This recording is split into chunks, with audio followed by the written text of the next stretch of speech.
There's no feeling more intense than starting over.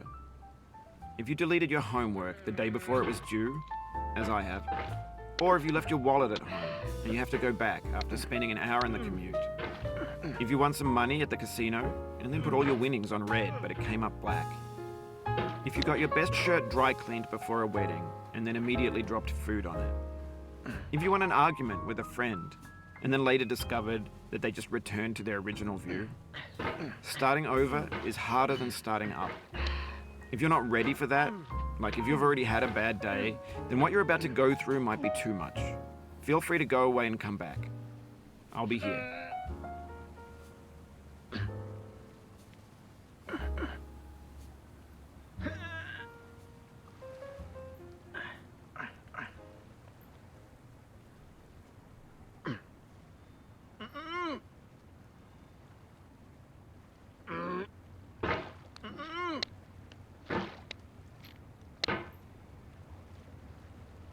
Alright, thanks for coming with me on this trip. I'll understand if you have to take a break at any point. Just find a safe place to stop and quit the game. Don't worry, I'll save your progress, always, even your mistakes. This game is a homage to a free game that came out in 2002, titled Sexy Hiking. The author of that game was Jazuo, a mysterious Czech designer who was known at the time as the father of B games. And B games are rough assemblages of found objects. Designers slap them together very quickly and freely, and they're often too rough and unfriendly to gain much of a following. They're built more for the joy of building them than as polished products.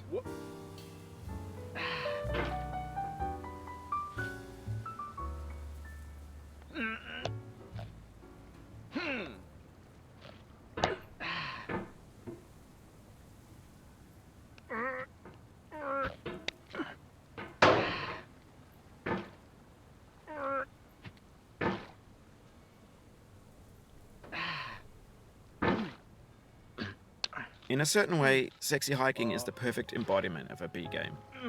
It's built almost entirely out of found and recycled parts, and it's one of the most unusual and unfriendly games of its time. In it, your task is simply to drag yourself up a mountain with a hammer. And that act of climbing, in the digital world or in real life, has certain essential properties that give the game its flavor. No amount of forward progress is guaranteed. Some cliffs are too sheer or too slippery.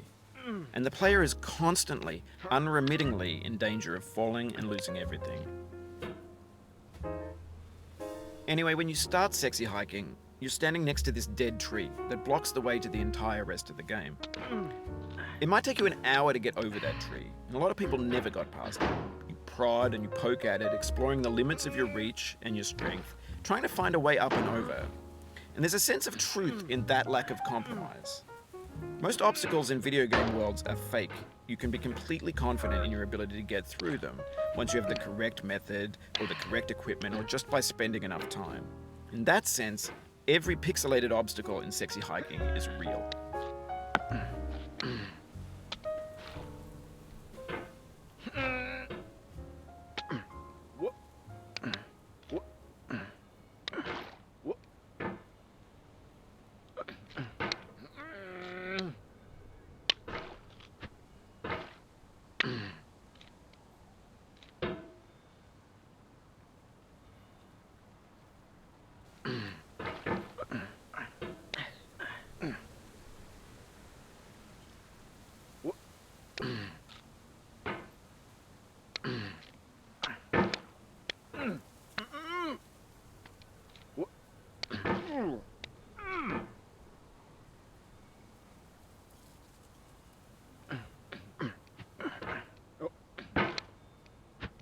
The obstacles in Sexy Hiking are unyielding, and that makes the game uniquely frustrating. But I'm not sure Jazuo intended to make a frustrating game. The frustration is just essential to the act of climbing, and it's authentic to the process of building a game about climbing. A funny thing happened to me as I was building this mountain. I'd have an idea for a new obstacle, and I'd build it, test it, and it would usually turn out to be unreasonably hard. But I couldn't bring myself to make it easier. It already felt like my inability to get past the new obstacle was my fault as a player rather than as a builder. Imaginary mountains build themselves from our efforts to climb them, and it's our repeated attempts to reach the summit that turns those mountains into something real. When you're building a video game world, you're building with ideas, and that can be like working with quickset cement. You mold your ideas into a certain shape that can be played with, and in the process of playing with them, they begin to harden and set until they're immutable, like rock. And at that point, you can't change the world, not without breaking it into pieces and starting fresh with new ideas.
You've done this part before. You know it's possible. Just do what you did the first time.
Oh, you just lost a lot of progress.